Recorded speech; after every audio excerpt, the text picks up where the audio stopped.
આગળ વાત ગુજરાતના સૌથી મોટા શહેર અમદાવાદની, જે થોડાક જ વરસાદમાં ફરી એકવાર પાણી થઈ ગયું। બપોરના સમયે અમદાવાદમાં ખાબકેલા કલાકોના વરસાદમાં શહેર રીતસર તરવા લાગ્યું।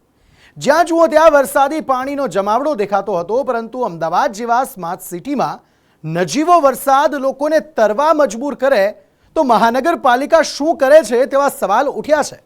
મહાનગરપાલિકા એવો તો કેવો વહીવટ કરે છે કે નજીવા વરસાદમાં આખું શહેર તરવા લાગે છે। નજીવા વરસાદમાં તરતું શહેર આ અમદાવાદ છે। પાલિકાના પાપે ભરાય છે પાણી, તંત્રના વાકે શહેરીજનોને પરેશાની। હાલ અમદાવાદ શહેરમાં જ્યાં જુઓ ત્યાં તમને વરસાદી પાણીનો જમાવડો દેખાશે। તમને લાગશે કે કેટલો વરસાદ ખાબક્યો શહેરમાં કે આખું શહેર પાણી થઈ ગયું। અમદાવાદ શહેરમાં સવારના 10 થી 12 1 મિલીમીટર, જ્યારે બપોરના 12 થી 2 10 મિલીમીટર, જ્યારે બપોરના 2 થી 4 1 મિલીમીટર, એમ કુલ સવારના 10 થી બપોરના 4 વાગ્યા સુધીમાં 12 મિલીમીટર વરસાદ ખાબક્યો। ઇંચમાં કહીએ તો અમદાવાદમાં માત્ર અડધો ઇંચ વરસાદ પડ્યો, પરંતુ આ અડધા ઇંચ વરસાદે અમદાવાદીઓને તરવા મજબૂર કરી દીધા। જોઈ લો અમદાવાદ પશ્ચિમના ગોતા વિસ્તારના હાલ।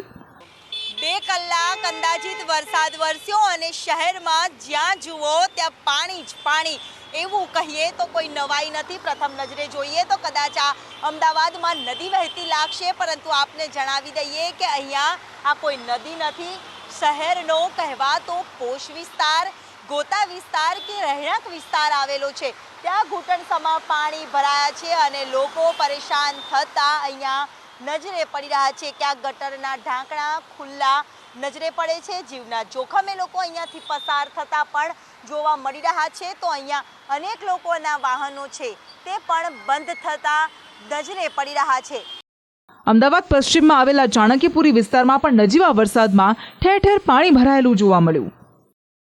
ચાંદલોડિયા અને ઘાટલોડિયા વિસ્તારમાં પણ વરસાદી પાણીનો ભરાવો થતા રાહદારીઓ મુશ્કેલીમાં મુકાઈ ગયા હતા।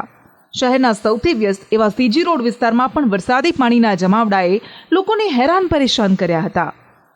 અમદાવાદ શહેરમાં વરસાદ બાદ જળબંબાકારની સ્થિતિ સર્જાઈ છે। જોઈ શકાય છે કે અમદાવાદના સીજી રોડ પાસેના આ દ્રશ્ય છે કે જ્યાં દૂર સુધી વરસાદી પાણીનો ભરાવો જોવા મળી રહ્યો છે। વરસાદી પાણી એ હદે ભરાયા છે કે આખા મુખ્ય માર્ગ ઉપર વાહન વ્યવહાર પણ ખોરવાયેલો જોવા મળી રહ્યો છે અને અહીંયા ટ્રાફિક જામના દ્રશ્યો પણ જોઈ શકાય છે કે એ હદે સર્જાયા છે કે કલાકો સુધી લોકો અહીંયા પોતાના વાહનો લઈને ટ્રાફિક જામમાં ફસાયેલા જોવા મળી રહ્યા છે। જે રીતે અમદાવાદ મ્યુનિસિપલ કોર્પોરેશન દ્વારા પ્રી મોન્સૂન કામગીરીના જે દાવા કરવામાં આવે છે તે તમામ દાવા ખોટા સાબિત થઈ ચૂક્યા છે।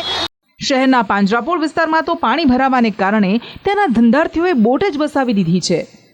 રસ્તામાં એટલું પાણી હોય છે કે પાણી કે કોઈ અંદર નથી આવતું।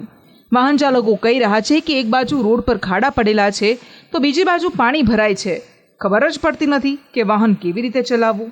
પાણી બહુ બધું છે। કેટલી મુશ્કેલી પડે છે? બહુ મુશ્કેલી। દર વખતે અહીંયા આ જ પ્રકારે પાણી ભરાય છે? હા, આ ગળીમાં તો આ રીતે જ ભરાય છે।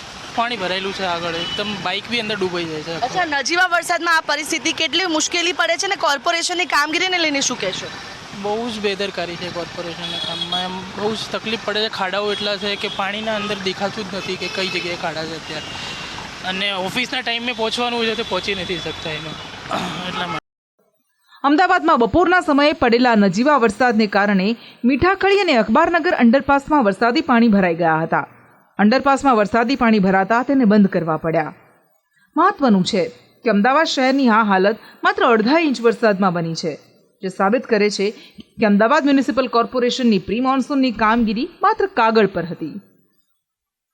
મહાનગરપાલિકાના સત્તાધીશો શેખી તો મોટી મારે છે, પણ કામગીરી નથી કરતા, અને એટલે જ અડધા ઇંચ વરસાદમાં શહેરીજનોને ભારે હાલાકી ભોગવવી પડે છે।